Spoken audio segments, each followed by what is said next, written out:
Fine. Let's start off with our library of adjustments or key adjustments that you should go through day before your exam or that 1 week before exam and be clear with all of that in consolidation. If anybody online is watching this, first don't watch it. Before this, be sure that you already know AS21 fully, know the concepts and you have solved the sums. 23 also you have solved the sums, or 27 also you have solved it. Not necessary my class, but somewhere you have learned this. Consolidation mandatory in exam, without a doubt you get it for 14 marks. Some attempts it's even more. There was one attempt where it came for 40 marks consolidation only in November 2023. Old syllabus, it came for 40 marks. Okay. Sometimes ICA will do all of that, guys. Very rarely. Once in 7 attempts, if they feel that students are taking us lightly, we have to create one public news. Okay. Consolidation, 40 marks, gone. Sir, I skipped consolidation. Fine. Skip the attempt also. That's it. See, I'm not saying it will happen always, guys, but sometimes it happens because ICA has full liberty to set the paper.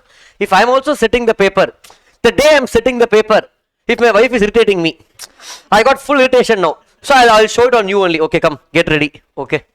So we'll start off. I've taken the ICA study material. I will start marking the questions over here, which you definitely have to go. And I will also give brief about those questions, not just highlighting them. So we will go to illustration number 10 now.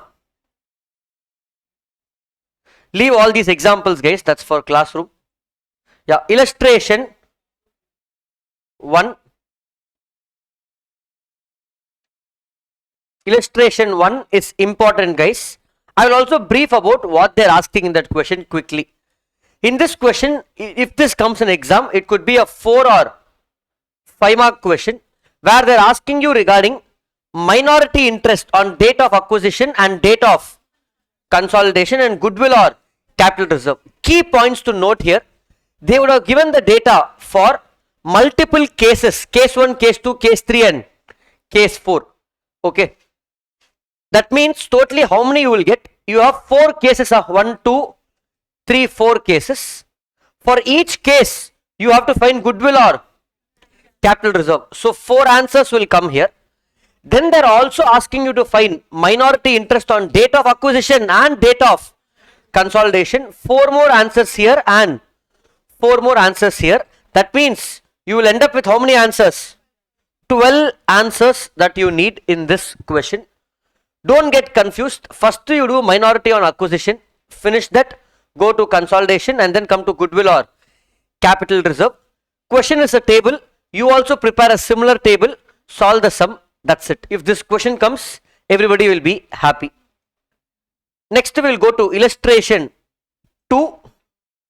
You can mark this sum also as an important sum. Let's read the question. XYZ purchased 80% shares in ABC on 1st Jan for 1,40,000.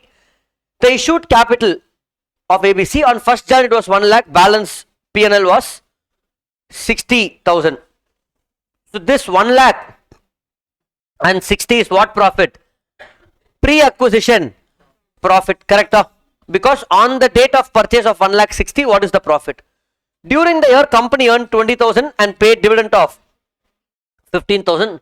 Show how the entry will be passed for the purpose of dividend in the books. Now, this is again depends on, dividend during the year 31st December 2021. Earned a profit of 20 and paid dividend of 15. This is post-acquisition or pre-acquisition?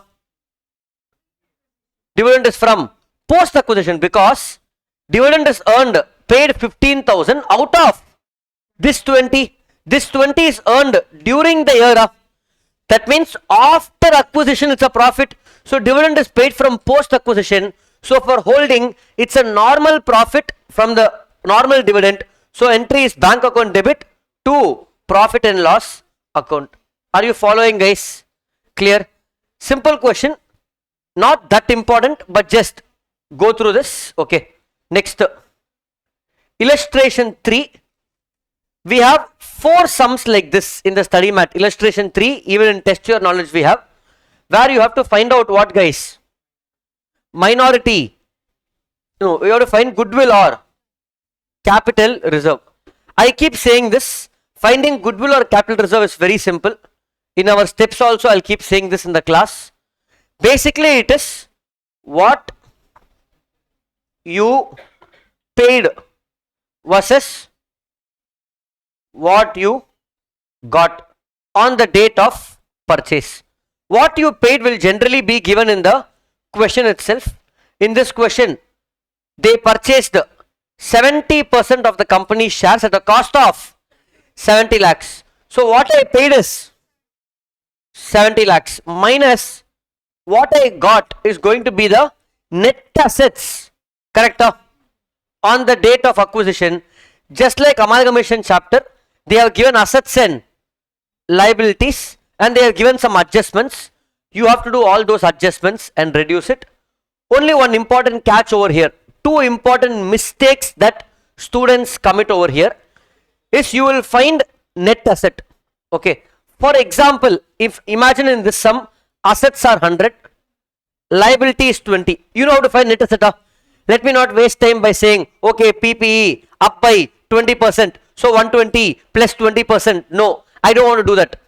You know how to find net asset, asset minus liability. In this type of sum, two mistakes students keep doing in exams is, what is net asset? 100 minus 20, how much, guys? They will go and compare immediately with 80 lakhs, which is my asset minus liability example. You should not take that. You should take what? 70% of net asset, because I acquired only 70%. That's another common mistake they do. So it will be 80 lakhs into 70%. No, here 80 is not the number. Okay. So the first common mistake is students forgetting what? 70%. The second mistake they do is follow. After you get the dividend, okay, they paid dividend, purchase share or whatever. Now this dividend is pre-acquisition dividend, because it is dividend received from profits earned before acquisition. Now on this dividend, let's say they purchase whatever amount, this dividend, what we will do? We will reduce it from, so investment. So for example, let's say what I paid is 70, 80 into 70% is how much, guys? For example, 56. From this I will reduce dividend. That dividend also, what they gave in the question is the whole dividend. So what you should also consider is only 70% of dividend. That's it. So two common mistakes is forgetting to apply 70% on net assets, forgetting to apply 70% on dividend. That's it. This question is for that. You can go through. It can again be a 4 or 5 mark question. Next. Let me just highlight the adjustments alone first, guys. Mark this question as very important. Illustration 4, very, very important. Roughly, I will be marking around 10 questions as important. You can't go through 10 questions for consolidation day before exam, that 1 week. Illustration 4 is very important. Solution they would have solved in table, but you can solve in any way that you are comfortable. Okay. This question, if you see, they give you details and they ask you to find out minority interest and capital reserve or goodwill for consecutive. How many years? 4 plus 2 years, totally 6 years. Now important catch in this question, if you see, whenever you find goodwill or capital reserve, even though I'm computing for 6 years, goodwill, capital reserve and minority interest, once you compute goodwill or capital reserve, will it change? No, it will never change. It will be the same. But there is an exception. There is an exception, guys. Goodwill or capital reserve will change whenever shareholding pattern changes. Are you all getting it? Are you understanding? It changes whenever what changes? In all the questions we have in CA Inter, they will tell 70% acquired, 80% acquired, correct? We don't have any sum where 70 became 75 during the year. In final we will have, in the same year, 70 will become 75, 75 will become 85, 85 will become 52. That means you have to compute goodwill capital reserve 3 times. That means every time there's a change in percentage, we will compute. Are you getting it? All of you following, guys? Understood? Hello? Okay. So now, in Inter, we don't have that. So, once you compute goodwill capital reserve, it will be the same. But just keep in mind, for MCQ purpose, it will change if percentage changes. Okay, or if number of shares changes. Bonus, rights, like that. In this question, what will change every year is minority, because minority is a percentage of reserves and surplus plus share capital, and reserves and surplus, and see, minority is a percentage of reserves and surplus and share capital as on 31st March. Correct? Every time reserves is changing, minority will change. Important to note in this question is, here you will see the only question in our entire study mat with negative minority. Why negative minority? Shareholders funds is negative. Are you getting it? Shareholders funds negative. What you should do? If it comes negative, we should not disclose as minority interest. For example, if the shareholders funds share capital 10 lakhs plus minority is, reserves is negative 20, net shareholders funds is 10 lakhs. In this, let's say minority is 30%, which is negative 3 lakhs. In balance sheet, I should not show minority interest as negative, because the meaning of that is, minority means we have to pay them. If it's negative, they will pay me. No. So what we will do, but if I don't disclose in balance sheet, it will not tally. Correct? So instead of minority, we will show as 0, but this negative 3 lakhs will become part of reserves and surplus of the holding company itself. Are you following, guys? When minority will again be shown, when it becomes, but for example, in year 4 and year 5, okay, and year 3, let's keep 3 years. Assume in year 3, minority is positive 1 lakh. I will disclose. In year 2, okay, if minority became negative 50,000, I will not disclose under minority, I will show under reserves and surplus negative 50. Next year, if minority is again 60,000 positive, so let's say next year, minority is 30,000 positive. So what will happen? My reserves will become minus 20k, correct? So minus 50 plus 30k will become negative 20. Still we will not show. Next year again say, if minority is plus 40,000, then it will go away from here and come back as minority as 20. Are you following? This concept only is tested in illustration 4. Are you following? Mark it as very, very important. Has been tested in the past for 5 marks. Chance of being tested also again. Next one, illustration 5. Very, very important. So everything you are saying important. I told you only 10 I will tell you guys. As we keep going, sums will start repeating. Okay. This question is very, very important. Maybe the only question so far in the whole syllabus of consolidation in AS21, which is not yet tested, and it is worth 14 marks. Are you all with me, guys? It can come as a standalone 14 marks question. I have solved this separately also. Okay. Very important. Which attempt it will come, I don't know, guys, but it will come in one attempt for sure. So every attempt, if you are writing this September or next Jan or May, just be aware of this sum. If you are not understanding, mug up and go. Okay. What else we can do? But if you actually watch the 30 minutes video of full concept, you should be able to understand. It's not that challenging. This is the only new sum ICA has added also. Come down. Illustration 6. Not that important. No need to go through this before exam. If it comes in exam, it will come for 8 marks or something maximum. It's a very, very basic consolidation sum without any major adjustment except for 1 or 2 dividend adjustment. Day before exam and all, no need to go through this. Fine, we can go on to the next question. Illustration 7 is same. 7 is same for you in the book. Yes, 7 same, no? H Limited acquired 3,000 shares in S at a cost of 4,80,000. The capital on this is so much. Opening balance of reserves is given. At the year end declared dividend. Assuming the profit is accruing calendar year. Compute the, what is asking the computer? Record the entry of dividend in the books. Correct? Fine.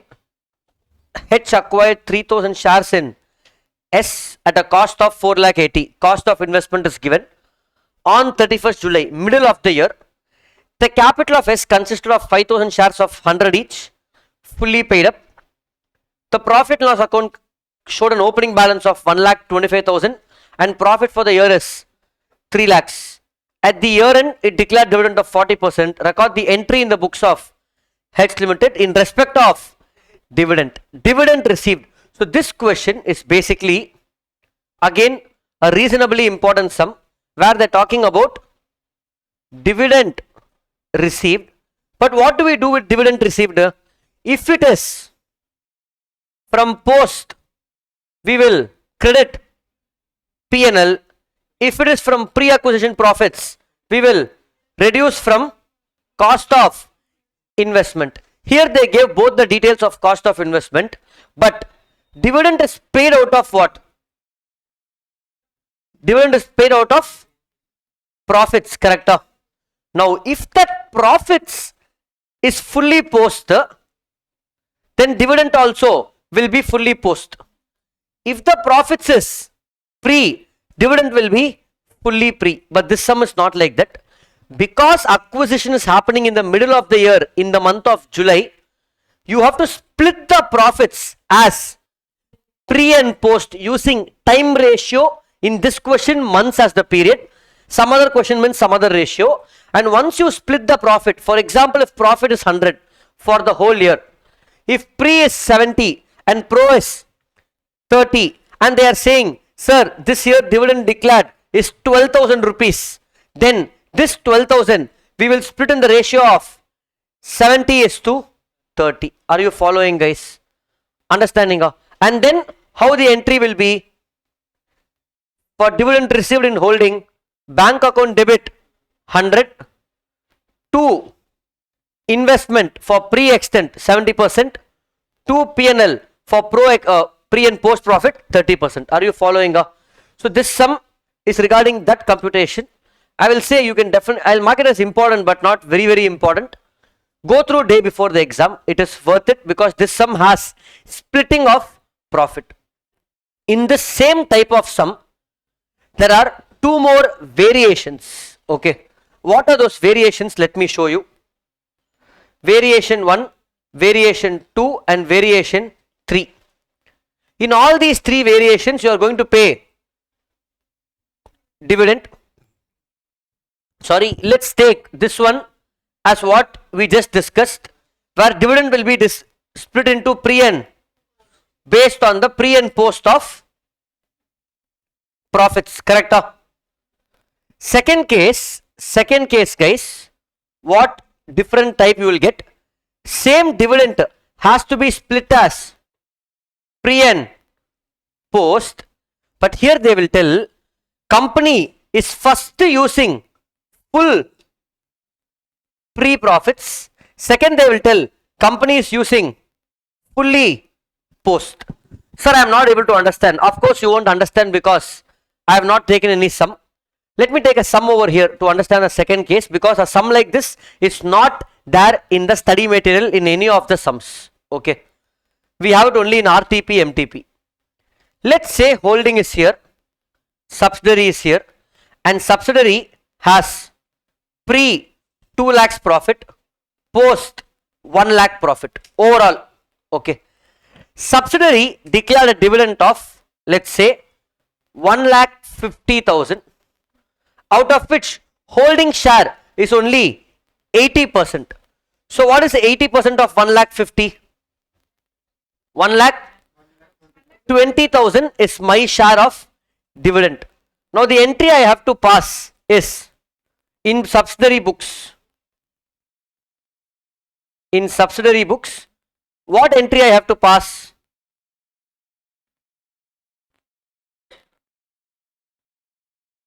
Bank account debit to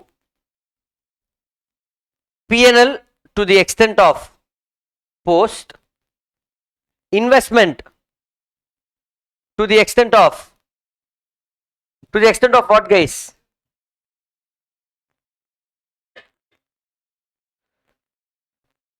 To the extent of pre. Are you following, guys? So what is important is what are we debiting? Clear? Understood? All of you with me, guys? So here what we will do, first thing is to split this dividend of 1,20,000 in the ratio of pre and post, which is 2:1. That only is case 1, which I discussed over here. Are you understanding? Now case 2, if they are saying fully use pre, what is the company's profit? 2 lakhs. That means this dividend 1,50,000 is paid fully from pre. That means this 1,20,000 is fully pre. Then the entry will be bank account debit to investment. Are you getting it, guys? Easy. The third one, if they tell fully post, now look at this carefully. In this 1,50,000, first I will use post of 1 lakh. Are you all agreeing, guys? So in this 1,50,000 dividend, I will split like this. How much is post? 1 lakh. How much is pre? 50,000. Are you following, guys? Now you tell me, I want you to solve. I am again repeating.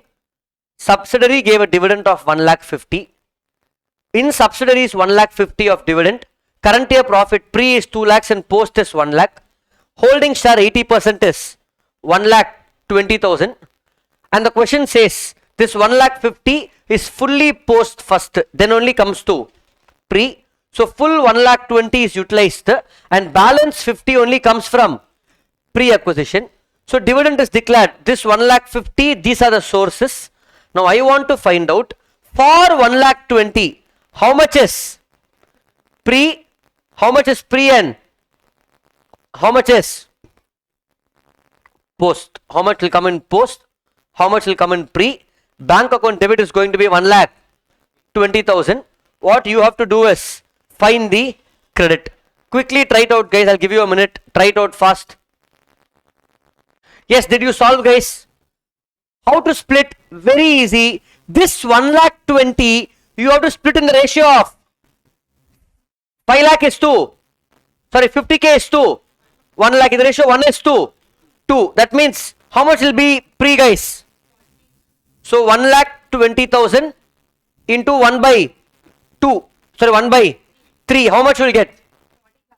40,000. Here it will be 80,000. So here I will write 40,000. Here I will write 80,000. Are you following? Are you all understanding, guys? Sometimes if ICA gets irritated, they will ask the fourth case. So we saw 3 cases now. One is in the ratio of profits. One is in the ratio of fully pre. One is in the ratio of fully post. I showed you both. That is third case. 2 and 3 is that fully pre, fully post. Fourth case, sometimes they will tell split in the time ratio. In the months. Profit in the months. Not in the ratio of profits, in the ratio of months. Are you following, guys? Understood? With this we are done with illustration 7. In 7 only one case is there. We have discussed all the 4 cases. Are you really understanding? Again, only those who know this chapter will be able to connect with what I am saying, guys. I am pointing out common mistakes. Those who don't know this chapter, this will look like some biology class for you. You will sleep off very soon. Okay. Question number 8. Yeah, you can go through this. Important but not very very important. Tested also once in exam for 8 marks. Nothing complicated. They just gave profit details, general reserve and dividend. It's a very basic consolidation sum which you can go through. Okay. Question number 9. Not important. No need to go through on day before exam, because it's a straightforward question. They just gave cost of acquisition and all these details. Are you all with me, guys? Okay. Go to question number 10. 10 also, no need to go through because they are just very basic sums without any adjustments. Has it come in the past? Yes. For 8 marks they have asked it. When these questions will come? When the examiner is in a very good mood. Are you okay? Let's say he got salary that day only. He went for vacation and came. He feels okay, fine. His relative is writing CA exam. He has to pass this time. Okay, fine. Let me keep this question this time. Like that. Depends on examiner mood. You know these sums. This is like the basic. Any class they go. First sum they will start off with these sums, guys. That 4 or 5 days before exam. No need to waste time on these sums. If you know consolidation, you can solve this. Are you all with me, guys? Following up? So day before exam, no need to go through this.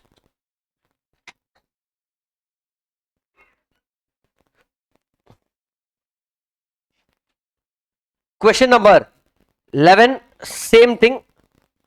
No need to go through this. Day before the exam. 11 is extension of 10. In 10 there is no 10 only we saw, we didn't see here. Yeah. In 10 there are no adjustments.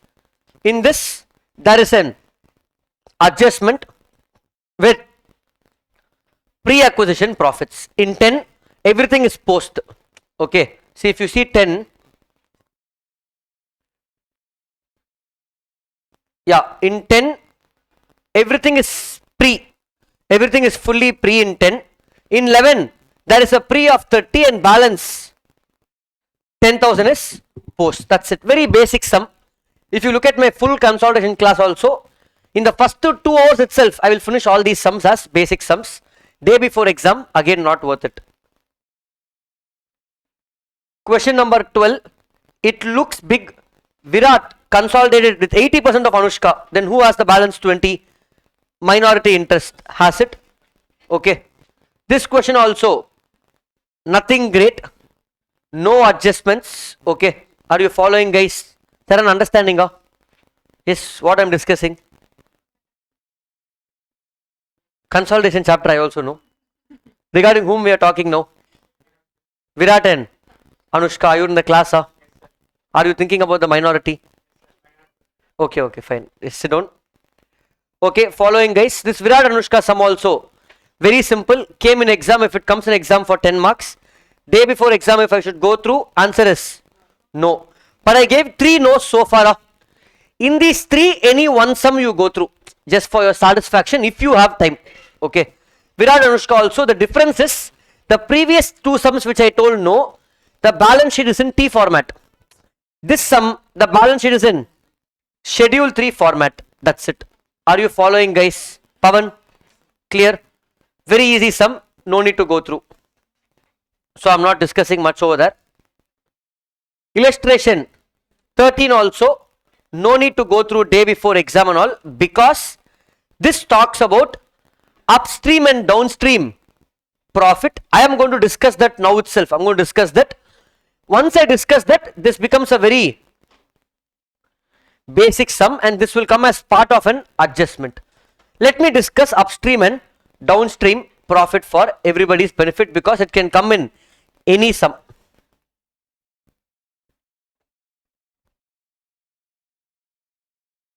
Many people mug this up. No need to mug up. I will just tell you logically how to learn. Then you can apply in any sum. This is one area I don't know why students find it challenging. Yes. How many of you find this difficult, upstream, downstream? Quite a few of you. But I am going to go conceptually again at this part to revise. Follow, guys. We have holding. We have subsidiary. I am going straight into the concept. Holding sold goods costing 100 rupees to subsidiary for 120 rupees. What is the profit? Profit is 20. This is downstream or upstream? How? Don't mug up. From where goods are sold? From holding, from the top it's going to the bottom. That means downstream, like a waterfall. See, if I draw this again, okay, it will be more like this, correct? So my profit will be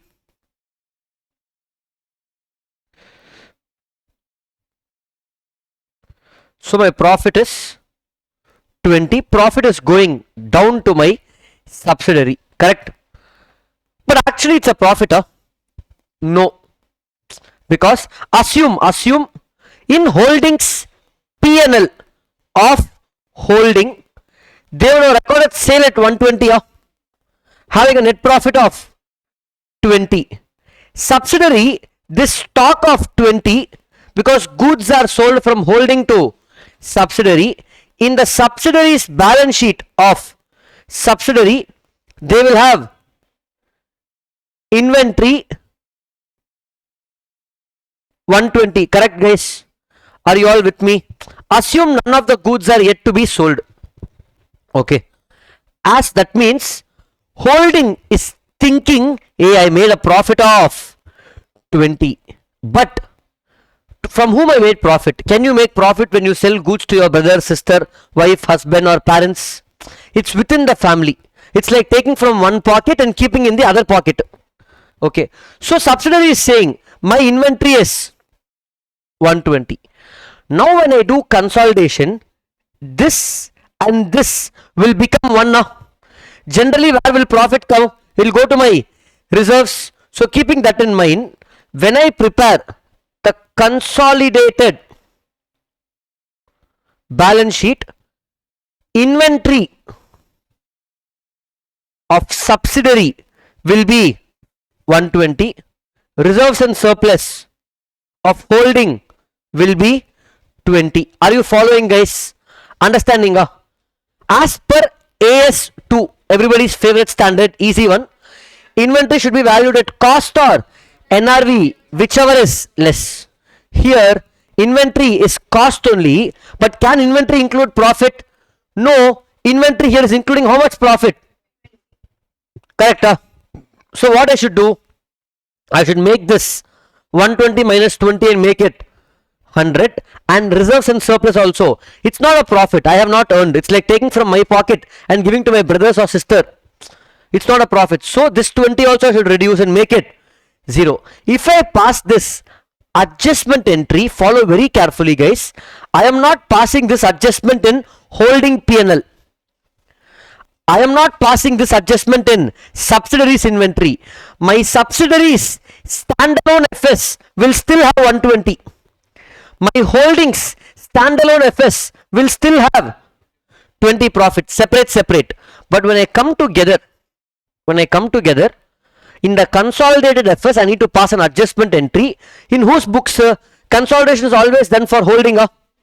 So in holding books, inventory should fall by 20 and reserve should fall by 20. How to reduce both by 20? I will pass reserves and surplus account debit 20 to inventory 20. That's it. Are you following guys? So reserves will drop by 20, inventory will drop by 20. Are you all getting it? That means I can write, in case of downstream, what is the entry? Reserves and surplus account debit of whose? Holding to inventory of whose? Subsidiary. For what amount? To the extent of unrealized profit. That's it. That is the entry. Are you following guys? Now let's say in my example I told full 120 is still not sold, correct? Correct. But what if out of this 120 only 50 is left? How much is left guys? 50 is left. So how much is the profit now? Let me explain. Follow.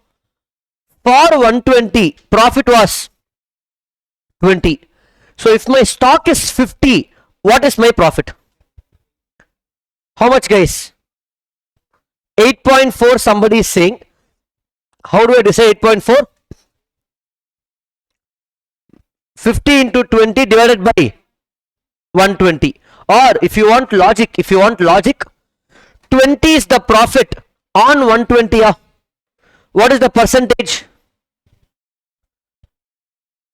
How much? 60? 16.67. Or can I say 1 by 6? Correct? Can I say 1 by 6? So I will apply 1 by 6 on 50 and find the profit to be 8.3 or 4. Are you all following? So now what I should do? My closing stock is not 120, it's only 50. So in 50, how much is the unrealized profit? 8.34 whatever. So that 8.34 only I will pass as the entry. Instead of 20 I will write 8.3, reduce the profit by 8.3 here, reduce by 8.3 because it is unrealized. This entry will be passed on 31st March year ending, and I will reverse on 1st April. It's just a book entry for the purpose of presentation of consolidated financial statements. Clear? Are you all with me, guys?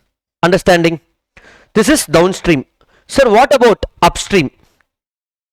So if I go to upstream, subsidiary to holding, if I take same example, subsidiary goods of 100 sold to holding for 120. In the holdings balance sheet I have inventory 120. In the subsidiaries P&L I have a profit revenue of 120. Profit is how much, guys? 20. 100 rupees cost is sold for 120. Are you following, guys? Are you understanding? Now the profit has moved from subsidiary to holding, and in subsidiaries P&L they are celebrating a profit of 20, and in holdings inventory what they are doing? In holding inventory what are they doing, guys? They are having a inventory of 120 where 20 is my profit. Are you all with me, guys? Clear, everybody? Okay. So in this case what will happen? For upstream, follow very carefully. Upstream is the one which students find it little confusing. Now from subsidiary the profit has gone to holding. What is the amount of profit here? 20. Now this subsidiary's profit of 20 is not fully for holding. Holding has two components. For example, if I am holding 80, the other 20%, or put it this way, in subsidiary only 80% is held by and 20% is held by minority. Correct? Are you all following, guys? That means the profit which is there in holdings stock is not stock is 120. Correct? In this 120 my share is only 80%. How much is that? 96, and minority is 24. Let me repeat again, guys. It's very easy. Subsidiary sold goods of 120 to holding and made a profit of 20. Now in this 20 profit of subsidiary, not full 20 goes to holding, because subsidiary only 80% is held by holding and 20% is held by minority. This 20 also will split accordingly. So if I split this 20 for this 18%, how much is the profit, guys? 16 and 4. Correct? How, sir? 20 into 20% gives me 4. Yes or no? Hello? Okay. So what is happening in the consolidated balance sheet? When I prepare the consolidated balance sheet, follow carefully. Consolidated balance sheet, on the asset side it's easy. inventory. Whose inventory will be here? Holding inventory will be here because subsidiary sold to holding. So goods are with holding. This side I have 120. I have to reduce 20. It will become 100. Do you agree? But the other side, reserves and surplus of subsidiary is 20. But in consolidated balance sheet, this 20 will not come. It will be split between two people. This 20 will be added to reserves and surplus of holding and minority interest. Correct? So reserves and surplus of holding will be 16 and minority will be 4. Are you getting, guys? They will take their respective shares. Therefore, on asset side I am reducing 20, but liability side I will reduce 16 from reserves of holding and I will reduce 4 from minority. So that time what will be my entry, guys? My entry will be again 2 inventory, but this time inventory of whom? Holding. And when I am debiting, I will debit 2 things. I will debit reserves and surplus account of whom? Of whom, guys? Holding to the extent of 16 and minority interest account to the extent of 4. Now this is a adjustment I will do if I am doing in the end, towards the end, after preparing consolidation. This I will do if I am doing after consolidation. If I don't want this complication, this profit is coming from where? This profit is coming from where? 16 plus 4. 20 is coming from reserves and surplus of subsidiary. So before doing consolidation itself, in the first step, we will split the profits as pre and post. That time itself, if you reduce this 20, then it becomes much more easier. The entry that time will be reserves and surplus account debit to inventory. This is upstream. So upstream means inventory is on top. So inventory 20 of holding and reserves and surplus 20 of subsidiary. Let me explain this again so you will understand better. Follow very carefully. Reserves and surplus of subsidiary is how much, guys? 20 unrealized. This is going to the reserves and surplus of holding, how much? 16, and going to reserves and surplus, and going to minority interest 4. Sir, what I am trying to say, before splitting, if you reduce, you can reduce it here itself.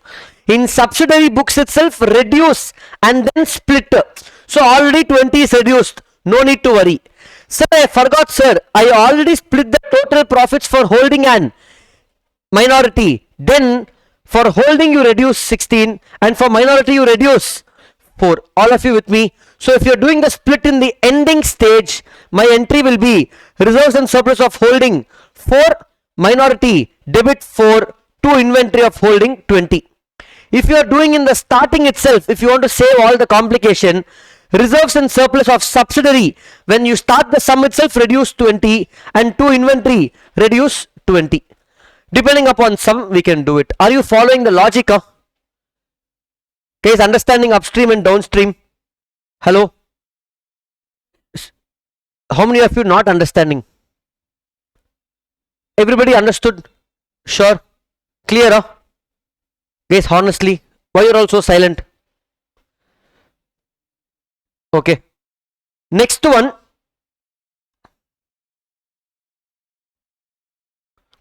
Question number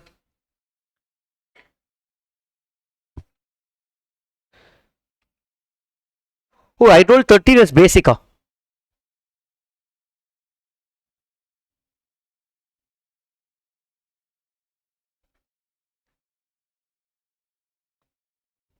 No, I'm very sorry, guys. 13 when I wrote basic. Oh, 13 is upstream, downstream, It doesn't look like that. 1 second. No, this is not upstream, downstream. Sorry. I thought upstream. We'll come back to 13, guys. Make a change. Go to 14. 14 only is upstream, downstream. So 14 only I want to write as basic, not 13, guys. 13 is important. So please make a change. 14 is the basic, upstream and downstream. Are you all following, guys? Hello. Now let me go to consolidated P&L. Okay. Before I come to that, we have something called consolidated cash flow also. We don't have a sum on this. I don't even know if you have seen this. Consolidated cash flow is very easy. We have an example sum. So mostly, how many of you studied consolidated cash flow? Few of you. Very easy. Let me just finish. We will do particulars, holding, subsidiary, correct? Operating activities, investing activities, financing activities, correct?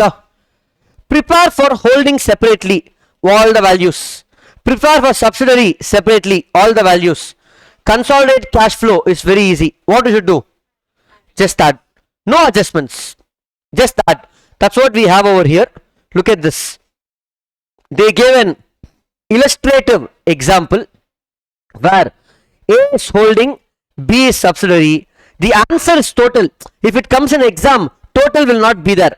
They will ask you to prepare consolidated cash flow. Those who didn't study will struggle.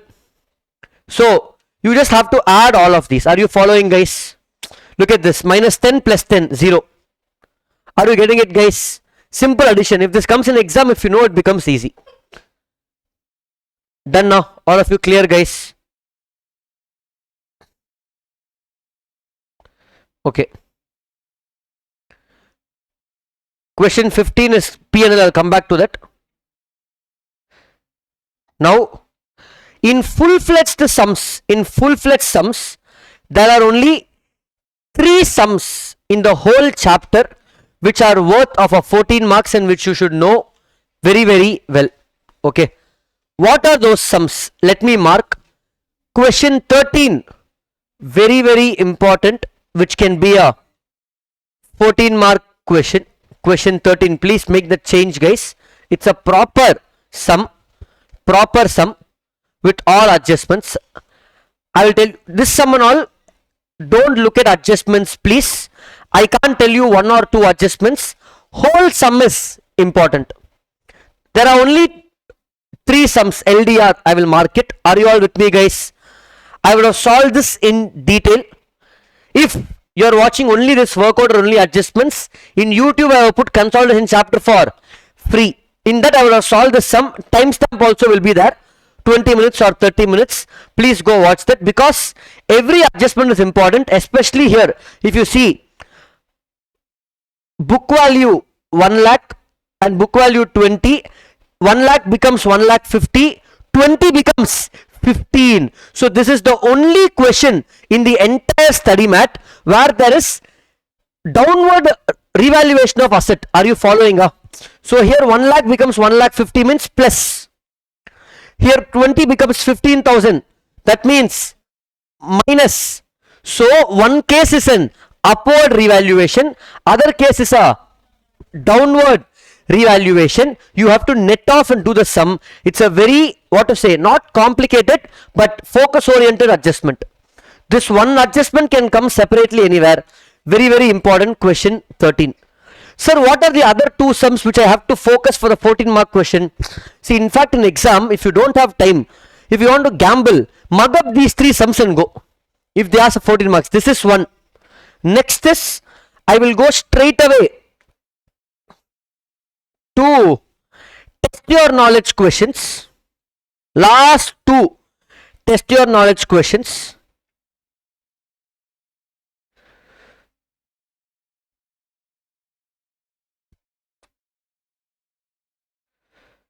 It is question number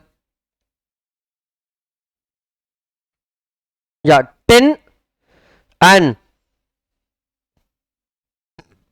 9. This is the second question, which is my LDR.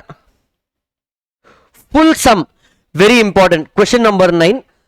This is very similar to the previous question 13, huh? 13 we just now saw, correct? Huh? So this is question number 9 in test your knowledge. If I come down, you will find adjustments over here. Very similar adjustment what we just now saw. Machinery stood at 1,50,000, which was considered worth 1,80,000. Revaluation. Okay, revaluation. This also is a very good adjustment, because what is happening in that above sum we saw, no, where there is one upward revaluation, one downward revaluation. In that the complication is one upward, one downward, but both are happening in the starting of the year on 1st April. Here there is only upward revaluation. 1,50,000 becomes 1,80,000, but in middle of the year. So it's actually not 1,50,000, it's 1,50,000 depreciated for 6 months, finds the new value x, and then this 1,00,000 x becomes 1,80,000. Unique adjustment. Then rest is what? Normal dividend, dividend accounted wrongly, correctly, all of that. I will discuss about dividend separately, guys, don't worry. Like how we discussed expense and amalgamation, I will discuss dividend post and pre separately. So this sum also very important.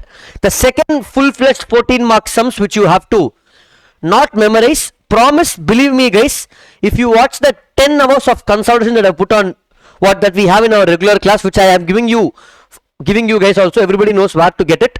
More than enough. Okay, if you don't believe me, go and see that 1-2 hours, you will know. This is the second sum. Okay, and the third sum.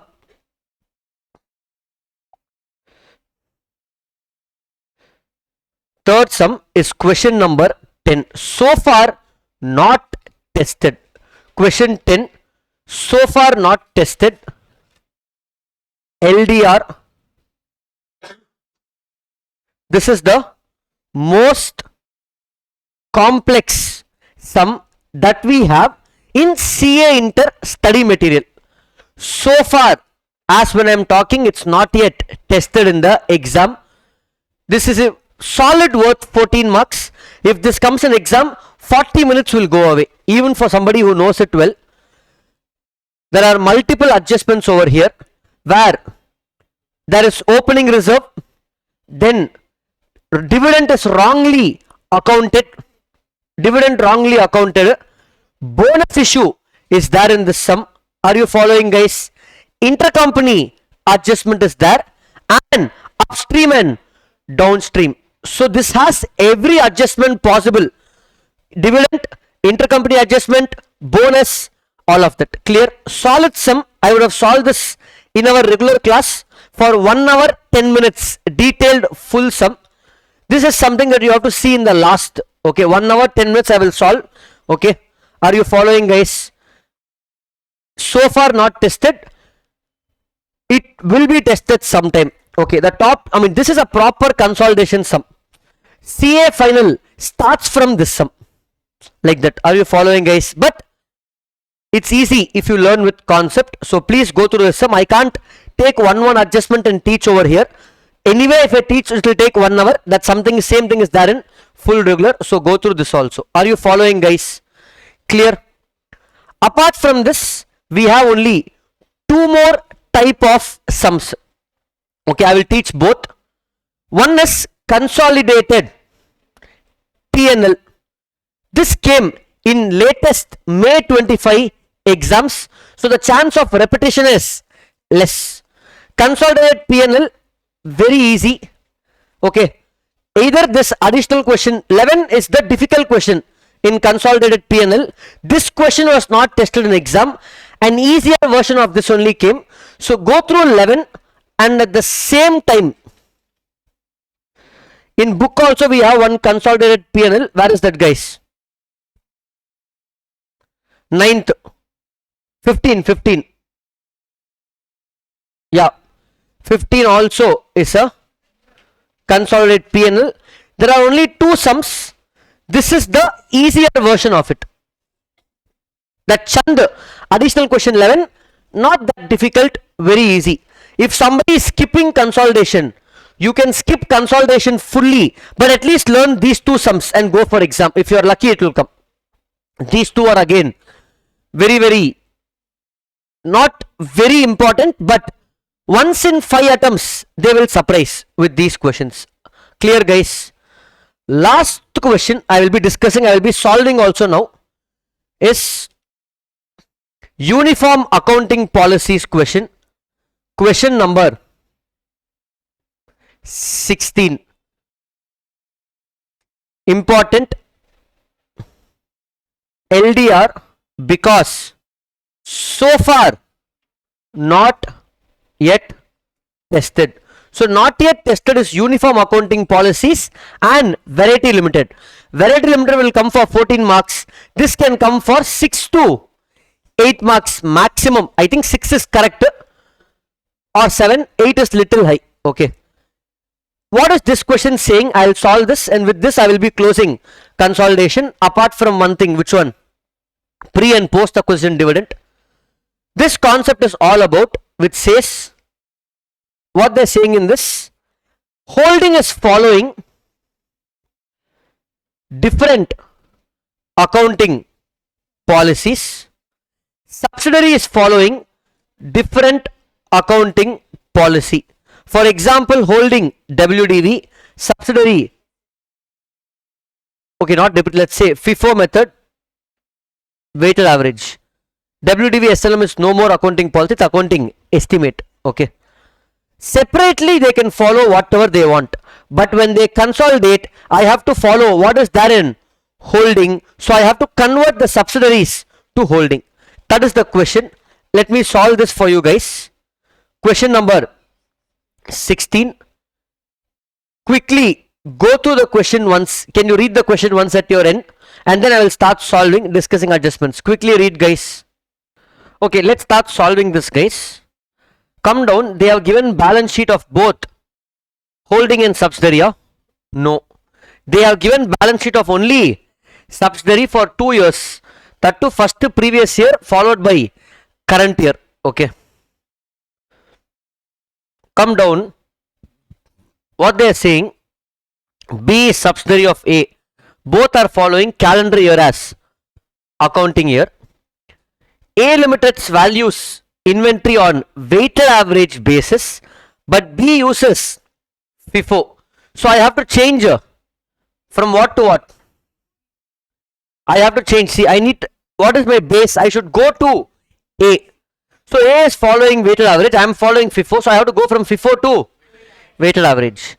To bring the values in line with those of A limited, its value of inventory is required to be reduced by 12,000 by the end of 2020 and 34,000 at the end of 2021.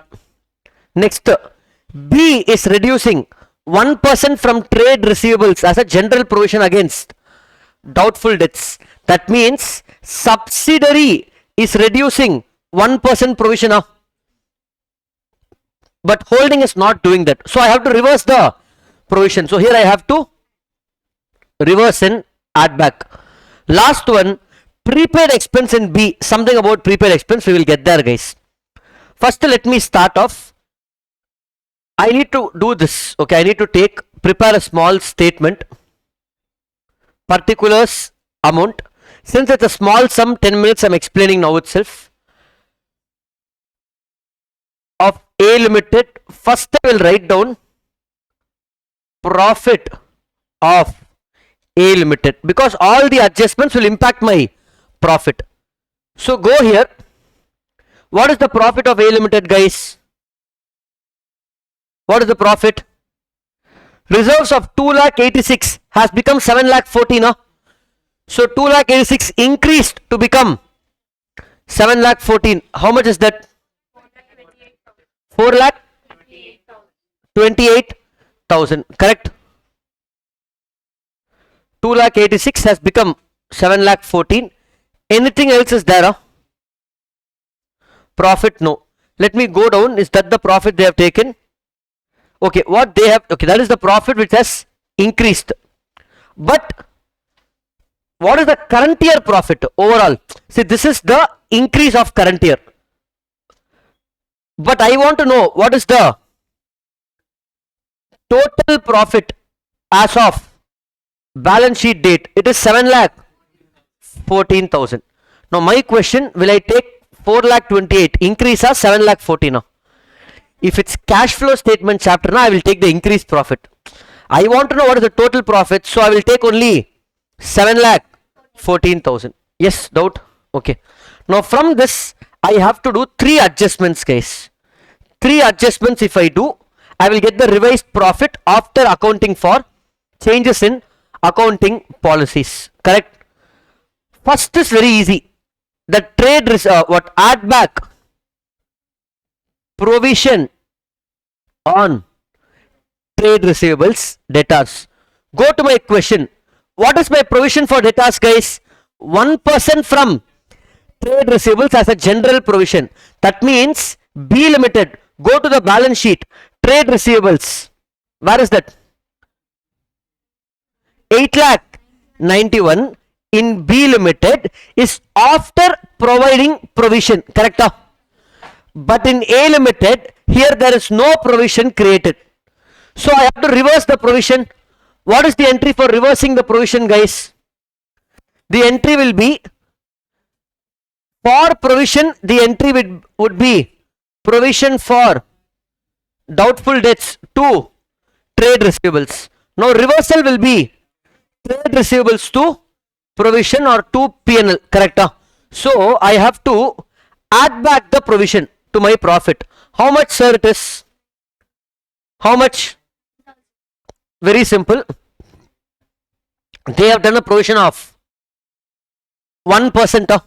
So if it is 1%, guys, 100 minus 1, 99 only is in balance sheet, which is 8 lakh 91,000.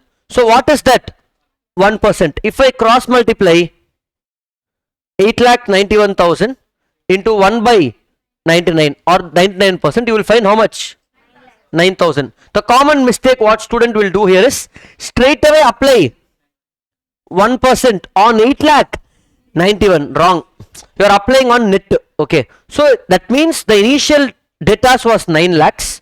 From 9 lakhs you reduced the 1% and made it 8 lakh 91,000. So I will add back how much, guys? Provision 9,000. Are you all with me? Next, what about inventory? Inventory, they are saying in value of its inventory, look at this. Because of the change, they are saying its value of inventory is to be reduced by 12,000 at the end of 2020 and 34,000 at the end of 2021. What to do for this? So what they are trying to say here, I'll explain. A Limited 2020, sorry, B Limited, correct? Subsidiary is B, correct? B Limited 2021. Now what are they saying here, guys? Very simple. What they are saying here, follow, guys. Because I'm changing from FIFO to weighted average, whatever was my closing stock as per FIFO, if I followed weighted average, my stock would be less by 12,000. X minus 12,000. Are you following up? Are you getting it, guys? And in the year 2021, whatever was my stock, let's say Y, if I followed FIFO, it was Y. But if I have to follow weighted average, I have to reduce by how much? 34,000. Now, follow very carefully. This closing stock only is this opening stock. Correct? And this opening stock after 1 year only becomes Y. And that impact will be there in Y, guys. That means if I change my one closing stock, it's equal to changing the opening stock and changing previous year's closing stock. Correct? So this minus 12,000 is included in this minus 34,000. Are you understanding? Because current year closing stock will include the impact of previous year. I'll give you example. Look at this. Year 1, year 2. Closing stock 12, closing stock 15. Okay. Closing stock 12, closing stock 15. If I change the method I'm saying 12 will become 17. If I change the method, I'm saying 15 will become 20. Now in year 2, from 15, if I change to 20, it is deemed that this change also is made, because when 12 became 17 plus 5, that 5 only is over here. Or even if it's lower, this closing stock will include the adjustments of the previous year, because this closing only becomes here opening, this opening goes to closing. So I don't have to do anything for previous year adjustment. Just for current year, 34,000 has to reduce. So I will go to my adjustments and I will write minus closing stock. How much? 34,000. This 34,000 includes the 12,000 of last year. Are you getting it? Are you understanding? See, debtors this year 7 lakhs. Last year 5 lakhs. Can I say this year 7 lakhs will include any debtors long pending of last year's 5? That's it. Clear? Because the value is as on this day, not for the year. Okay. Last adjustment follow. Prepaid expenses in B Limited include advertising expense carried forward 60,000 in 2020, 30,000 in 2021, being part of initial advertising expenditure of 90,000 in 2020, which is being written off over the years. Similar amount of advertisement expense in A Limited had been fully written off in 2020. Let me explain what they are saying here. 3 years. What are the 3 years? Okay. 2019, 2020, 2021. Okay. No 2019.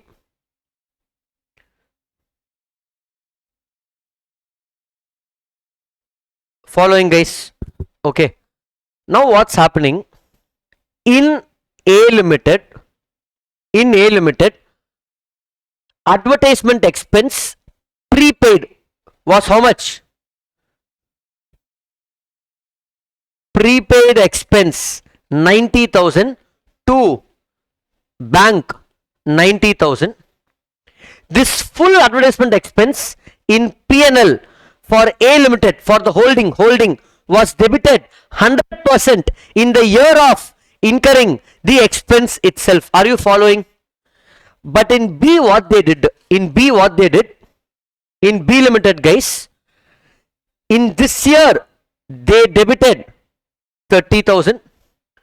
In this year they are debiting 30,000, and that's why current year, if you see, prepaid still has 48,000. And now read the question. They are saying prepaid of B includes advertisement. Prepaid of B includes advertisement means this 48,000 includes advertising expenditure carried forward 60,000 in 2020 and 30,000 in 2021. That means they are saying, if I go back to question here, this 72,000 includes 60,000 of prepaid expense, and this 48 includes 30,000 of advertisement expense. That means how much they wrote off each year? 30. Next year this 30 will become 0. That means what they are saying, sir, subsidiary has a prepaid expense of 90, which they are amortizing over 3 years as 30, 30, 30. But holding has advertisement expense of 90,000, which is fully debited 100% in the same year. Look at this. They are saying 30k, which is part of initial advertising expense of 90,000 in 2020, which is being written off over 3 years. Similar amount of advertising expense of A Limited holding has been fully written off in 2020 itself. That means this year in my books, out of 30 over here, this also I should make it as 0. That means I should also do full write-off, because my holding did full write-off. Understood? So what I should do, come to my adjustment and write off prepaid expense. How much is still not written off? 30,000. Sir, what if in the question balance is 60,000? That also I'll write off 100%. Are you getting it up? How much our balance is there in prepaid regarding this advertisement, because holding did write off fully, I will also write off fully. Now what is the revised profit of subsidiary? 7,14 plus 9,000 minus 34 minus 30. How much? 6 lakh. So it's going to be 6 lakh 59,000. Are you all with me, guys? Following up. So 6 lakh 59,000. Same thing you will find it here. Answer here 6 lakh 59,000. Following, guys. With this, if I go down to test your knowledge also, scenario based questions, if you see last set of questions, question number 6 is not required day before exam because we saw it already in illustrations. Question number 7, same sum we saw in illustration number 2, finding net asset, taking percentage. So again, no need to see this day before exam. Illustration 8 is only what? Illustration 1 or 2 initial same question. So since it is the same one, again no need to see this day before exam. And from illustration 9 I have already explained. Clear? Understood, guys? With this we are done with consolidation, all marking the key adjustments, guys. Now what I'll be doing, we will, what to say, discuss one last adjustment without a sum. I will be discussing pre and post acquisition dividend. Are you all with me, guys? Just 10 minutes. Okay, follow, guys. Pre and post acquisition dividend, very easy. In the full-fledged sum I am going to explain. Okay, if I write down dividend from, okay, dividend, who is declaring? Okay, holding declared, subsidiary declared. If holding declared, it is not going to affect my consolidation itself. It's an expense for me. Entry will be P&L account debit to dividend payable in whose books? Holding books. Are you following, guys? Clear? Okay. The whole adjustment comes only if subsidiary is declaring. So if I come down and write here subsidiary declared dividend, I will write into two ways. In two ways, I have to see if this dividend is from pre-acquisition profit or is this from post-acquisition profits. Are you all with me, guys? I'm telling you all the adjustments. Subsidiary declared dividend. For subsidiary, whether they declare dividend in pre or post, only one entry. P&L account debit to dividend payable. Next entry will be what, guys? Dividend payable to bank.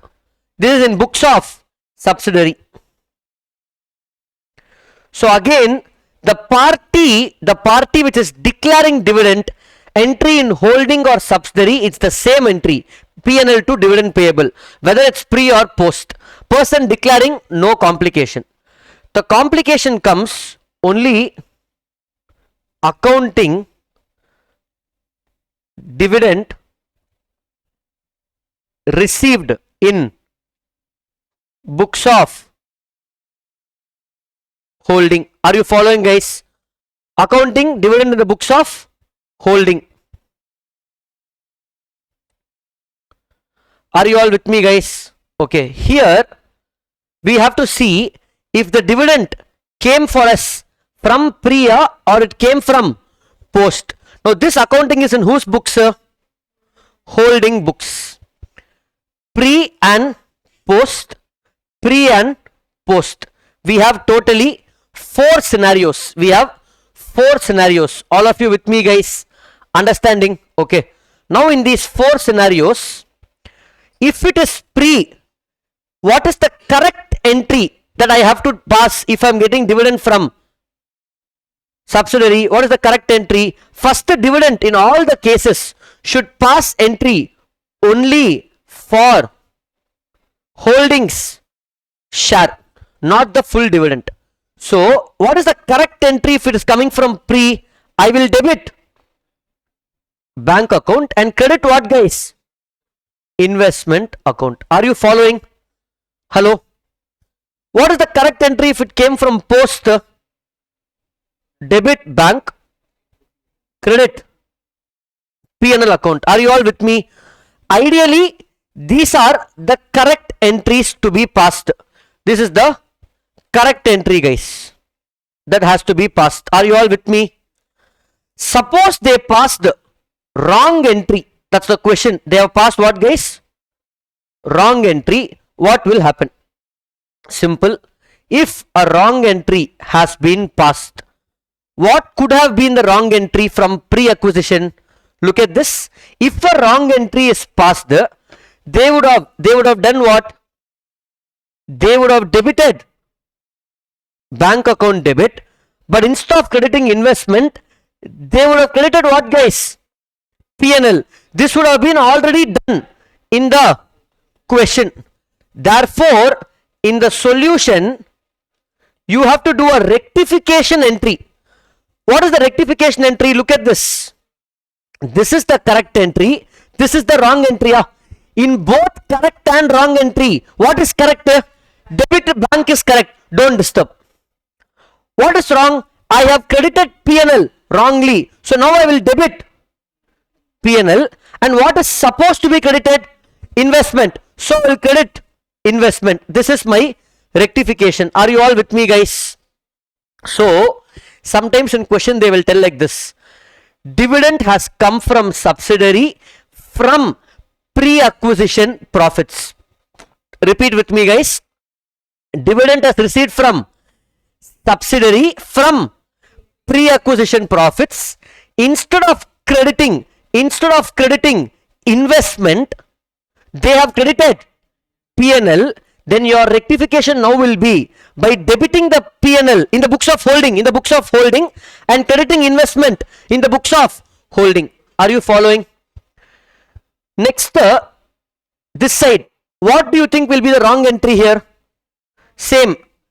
They would have debited bank account and credited what? Investment. So what should be the solution? The solution should be, so bank account debit to investment is the wrong entry they passed. Correct? Yes or no, guys? Here also in both, debiting bank is correct, but crediting investment is not correct. So I have to reverse that. It will be investment account debit to P&L. This will be the solution. So in question what they will tell, dividend received from subsidiary has been credited to P&L. They will not tell like that. They will tell post acquisition dividend received from subsidiary is credited to investment. So now I have to rectify. Debit that investment in books of holding and credit P&L in books of holding. And this investment, wherever you are doing the adjustment, guys, wherever investment is coming, no, it should be done first and then only find goodwill or capital reserve. I am repeating that dividend adjustment, do it first and then find goodwill or capital reserve. Same way, this dividend in P&L is there, no. Wherever I have P&L for dividend, okay, wherever there is dividend for P&L, first account for dividend and then split as pre and post. Are you following, guys? It becomes easier. Account for dividend first in holding company's books, then you split it, okay? Or it's okay, you can even split and then account for dividend. Dividend alone, it's okay. If you know concept, you can do before or after split. But in investment, it definitely has to be done before you find goodwill or capital reserve. Are you following, guys? With this, we are done with the key adjustments maximum that you can get in exam from consolidation chapter based on our study material questions. Now you tell me how many I marked as very important LDR. 3 main sums, 1 variety limited, then few other small sums, all put together actually just 8 to 9. That's it. Revise that in a day, go for exam. Clear, guys? With this we will be closing consolidation. Thank you, guys.